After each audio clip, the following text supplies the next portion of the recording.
అందరికీ నమస్కారం. అన్వీక్షికి యూట్యూబ్ ఛానల్కి స్వాగతం. నవంబర్ 4వ తారీఖు ఈరోజు వైకుంఠ చతుర్దశి. ఈరోజు విష్ణు భగవానుడి భక్తి తత్పరతకు మెచ్చి సాక్షాత్ కాశీ విశ్వనాథుడు అజేయమైనటువంటి సుదర్శన చక్రాన్ని మణికర్ణికా ఘాట్లో అందజేయడం జరిగింది. కాబట్టి ఈరోజు అవకాశం ఉంటే కాశీ క్షేత్రంలో మణికర్ణికా ఘాట్లో స్నానమాచరించడం, లేదా ఏదైనా నదిలో స్నానమాచరించడం, లేదా ఏ నది నీటిని బకెట్లో వేసుకొని స్నానమాచరించడం చేయాలి.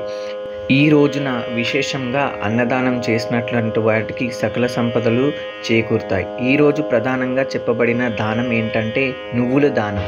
నల్ల నువ్వులు దానం చేయాలి. ఇది సూర్యోదయం సమయంలో కానీ, లేదా ప్రదోషకాల సమయంలో కానీ, శివాలయంలో కానీ, విష్ణాలయంలో కానీ నల్ల నువ్వులు బ్రాహ్మణుడికి దానం చేయాలి. సకల దోషాలు తొలగిపోతాయి. కర్మదోషాలు తొలగిపోవాలంటే నల్ల నువ్వులు దానం చేయాలి.